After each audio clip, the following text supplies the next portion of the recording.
Hey everybody, this is Brandon here with another tutorial. Today I'm going to be explaining a concept that will easily make your music 100 times better if you weren't already aware of it. When I first started writing music, I would just randomly program in notes and use my ear to determine what sounded good. Although using your ear is important, it is more important to understand the guidelines that have shaped music from hundreds of years ago to today. One of the first steps you should take when writing a song is to pick a key and a mode. Essentially, the key and mode of your song determine which notes your song is going to use. So instead of using all 12 notes, your song may only use about half. A mode is basically a pattern that says start on a note, go up this many notes and include that one, go up this many notes and include that one, and so on and so forth. The note that you start on determines what key your song is in. Let me demonstrate. The most important mode to learn when you're starting off is the major mode.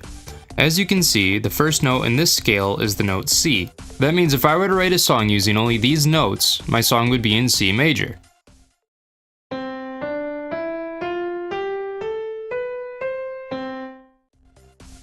If I keep the pattern of notes, but shift them all up so that the root note, or tonic, is now on the note D, then these notes represent D major.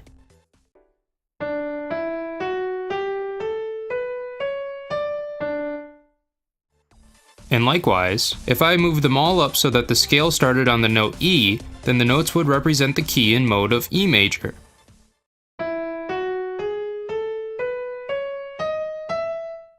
The next most important scale for you to learn is the natural minor scale. The natural minor scale sounds a bit mellower than the major scale. Listen to the difference between the scales of C major and C minor.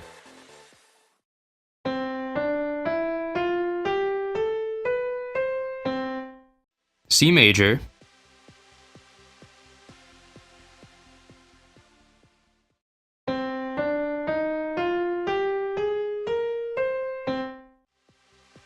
C minor. This should demonstrate to you how choosing a mode will help you define a mood or theme for your song. Being familiar with the different modes is like being familiar with your tools, because that is essentially what they are. After deciding on a mode, you're going to have to pick a key as well. As I showed earlier, these modes can be transposed to different keys by moving all the notes up or down by the same number of notes. Just to demonstrate again, we can move these notes from C minor to A minor like so. There are many more modes besides these two, but these two are the most common and are fairly easy to use, so I would stick with them as you start writing. You can easily find more modes online, but I'm going to make this project file available to download on my Facebook page. There will be a link for that in the description, as well as my email address to contact me if you would rather receive the file that way.